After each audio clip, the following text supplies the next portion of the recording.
D-Lo here. Want to make a quick video. Want to talk about Shawn Porter and Danny Garcia fight they got coming up. I just want to say I'm looking forward to that fight. I'm glad the fight's finally made. Interesting. Lots of ways I can see that fight playing out.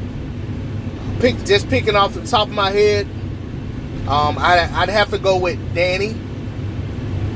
Because I feel like if the fight goes to a decision, what Danny does well would carry him to a decision more so than what Shawn does well. I think Shawn has shown that in close fights, his style isn't very pleasing to the judges, and it's hard for the judges to give him close rounds. And I think that has a lot to do with that mauling style he has.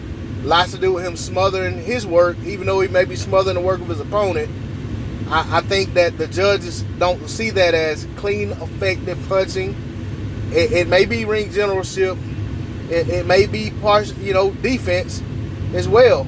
But I just don't think they like that as much as they like a guy standing out, getting off his jab, throwing some body shots, just actually working. And Porter works. I mean, Porter works constantly. I'm not going to sit here and be one of those guys that pretends like all Porter does is hold and maul and headbutt and all that. No. I mean, that's a method to the madness, and he's been very effective at what he does. My thing is that when he's been in the fights with the upper level guys, and I'll say Kell Brook and Thurman, the two guys he lost to, he didn't get those decisions, and I think the reason why is exactly what I just got done talking about. And I'll say that, some of the fights he's got decisions in that, the fights were closer than they should have been. And I'm not talking about the scorecards are closer. I'm saying the fights, when you think about the level that Shawn Porter is perceived to be on and the level that some of the guys, and I'll just use one example is Adrian Granados. That's a fight where Shawn Porter probably was heavily favored, and a fight that Shawn Porter should have been able to dominate and win very widely on the scorecards, and it should have been unanimous, to the naked eye that Shawn Porter clearly won the fight. And I'll say that I was one of the people. I didn't score the fight, but I thought that was a very close fight, and I would have made no fuss had Granados got the decision. Danny, we know Danny gets decisions sometimes even when he doesn't deserve them. Herrera, I thought Herrera done enough to beat Danny, and I thought Lamont Peterson just beat Danny up.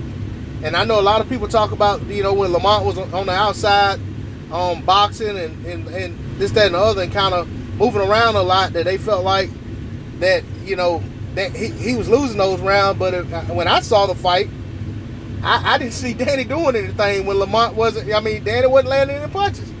Lamont was boxing and Danny was looking. So I didn't feel like he was winning those. I mean, I really felt like Lamont won that fight wide.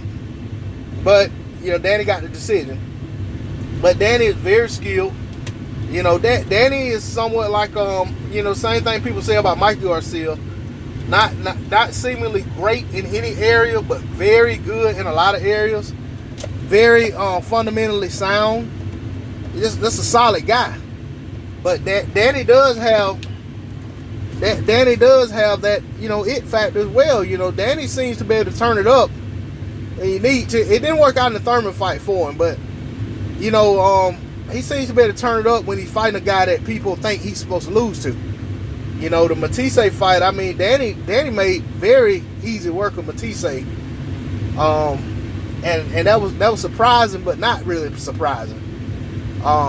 So I just can't see, from the things I've seen watching both of these guys over the years, I just can't see a scenario where if Shawn fights Danny the way he always fights, I just can't see him winning the decision. I don't see him get a knockout.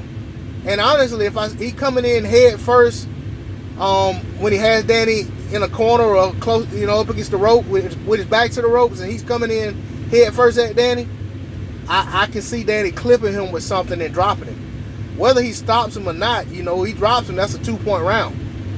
And if that's going on, he's getting outworked and outboxed, and it's gonna be hard for him to win a decision. But I know Shawn has a great amateur pedigree, and he can box. I mean, I'm sure Shawn can do more than what we see him do on a regular basis, but at the same time, we're all creatures of habit. If his habit has been boxing the way he boxes, right, on a consistent basis, night in, night out when he fights, it's gonna be hard for him to turn that into boxing a different way, because he's fighting Danny and he's trying to get this decision, and he knows that Danny's one of those guys that gets favor from the judges. So I don't know. I'm interested in the fight. I'm interested to see how it plays out. I'm a fan of both guys. Not a fan of that ducking they did against Errol Spence. I'm not a fan of that hating they're doing about Errol and Mikey being on pay-per-view. Not a fan of any of that nonsense. But as far as what the guys do in the ring, I'm a fan of them.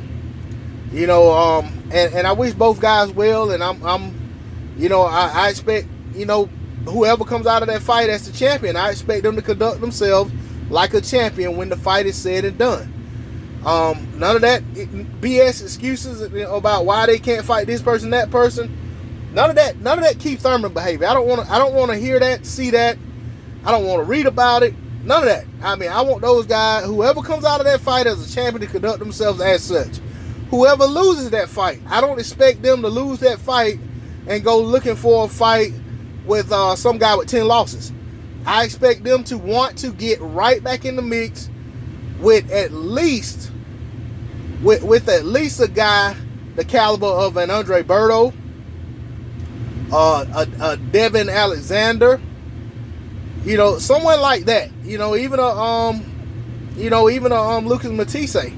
Whatever. I don't want to see those guys get to the, go to the back of the line, because I know both of those guys are still gonna want to get paid handsomely, and they'll want that pay no matter who they're fighting, and I think that right there holds up a lot in the division when you got guys trying to, that's money that could be used to make good fights.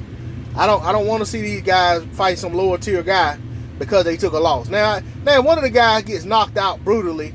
I don't expect him to come back and fight a dangerous fight right away. I mean, you got to work your way back up from that. But if you just get outclassed, outboxed, drop the time or two, but lead a fight, talking and in good shape, and got all your faculties joking around, you don't need to go from fighting the upper tier to fighting the lower tier guys. And so that's what I expect from these guys, and that's what I want to see for both guys, regardless of who wins, regardless of who loses. I want to see these guys conduct themselves like they talk. They talk like they're the upper echelon. Conduct yourself that way when this fight's over as well. Like Errol Spence said, when he has a fight lined up, these guys don't have any problem calling his name. When this fight's over with, I expect them guys to be calling Errol Spence or some other top guy's name. Terry Crawford, even Thurman if he's back and then got a couple fights under his belt or a fight or whatever. I expect these guys to be wanting that work. But whatever they decide to do is ultimately what they decide to do. I'm just saying what I want to see as a fan. Is what I want to see as a fan of this sport. And I'm gonna end it on that. I just want to say I appreciate anybody who's viewing my video. I appreciate your viewership. I appreciate you tuning in. I just ask that you, if you like my video, you like my content, feeling what I'm saying, I appreciate it if you give me a thumbs up, subscribe, comment, share the video. If you don't like the video, thumb it down. Let me know that too. At the end of the day, I'm trying to put a product out there for whoever the consumer is that's out there viewing videos.